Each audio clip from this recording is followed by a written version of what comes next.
Hi friends, రైతు భరోసాకు కొత్తగా దరఖాస్తులు అయితే మళ్ళీ మొదలైనవి. మనకు రైతు భరోసాపై అయితే ఒక లేటెస్ట్ న్యూస్. ప్రభుత్వానికి మంత్రివర్గ ఉపసంఘం అయితే సిఫారసు చేయడం జరిగింది. రేపు కేబినెట్ భేటీలో రైతు భరోసాతో పాటు సబ్ కమిటీ సిఫారసులకు ఆమోద ముద్ర. ఈ నెల 5 నుంచి 7 వరకు గ్రామ సభల్లో దరఖాస్తుల స్వీకరణ మరొక్కసారి. పథకంపై గ్రామాల్లో విస్తృతంగా అయితే ప్రచారం చేసేటువంటి కార్యక్రమానికి అయితే గవర్నమెంట్ అయితే పూనుకున్నది.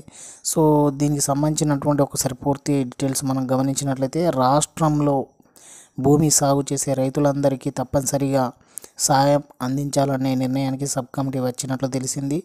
శాటిలైట్ మ్యాపింగ్ అధికారుల సర్వేకు అనుగుణంగా రైతు సాగు చేసే భూమిని ప్రతి సీజన్లో లెక్కగట్టే అంశాన్ని నిబంధనలో చేర్చాలని స్పష్టంగా పేర్కొన్నట్లు సమాచారం. ధరణి పోర్టల్ ప్రకారం రాష్ట్రంలో 1,53,00,000 ఎకరాల వ్యవసాయ భూమి ఉండగా, సాగు భూమి 1,30,00,000 ఎకరాలుగా ప్రభుత్వం ప్రాథమికంగా గుర్తించింది. ఇందులో యాసంగిలో 70,00,000 ఎకరాల వరకే వివిధ పంటలు సాగవుతాయి. ఈ పరిస్థితిలో సీలింగ్తో సంబంధం లేకుండా సాగు భూమి మొత్తానికి రైతు భరోసా అమలు చేస్తే ఎలా ఉంటుందనే అంశంపై కూడా చర్చించినట్లు సమాచారం. అలాగే భూ గరిష్ట పరిమితిని పరిగణలోకి తీసుకుంటే వచ్చే సమస్యలపై కూడా మరోసారి చర్చించినట్లు తెలిసింది. ఐటీ చెల్లింపుదారులను రైతు భరోసాకు అనర్హుల్ని చేసే పీఎం కిసాన్ సమ్మాన్ నిధి మార్గదర్శకాలను అమలు చేయకూడదని నిర్ణయించినట్లయితే తెలిసింది. ఏది ఏమైనా మరొకసారి సబ్ కమిటీ అయితే కూర్చున్న తర్వాత ఏం విషయాలు అనేది అయితే మనకు బయటకు వస్తాయి. సెల్ఫ్ డిక్లరేషన్పై కూడా భిన్న అభిప్రాయాలు అయితే వ్యక్తమైనాయి.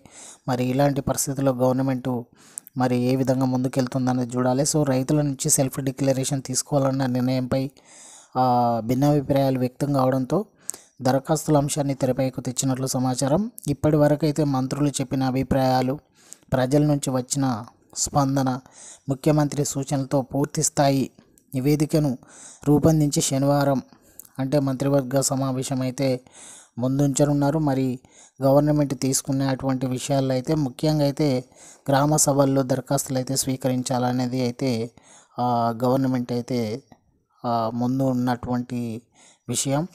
ఇంకేమైనా లేటెస్ట్ న్యూస్ ఉంటే మరి కేబినెట్ సబ్ కమిటీ ఏం విషయాన్ని వెల్లడిస్తుందో చూద్దాం.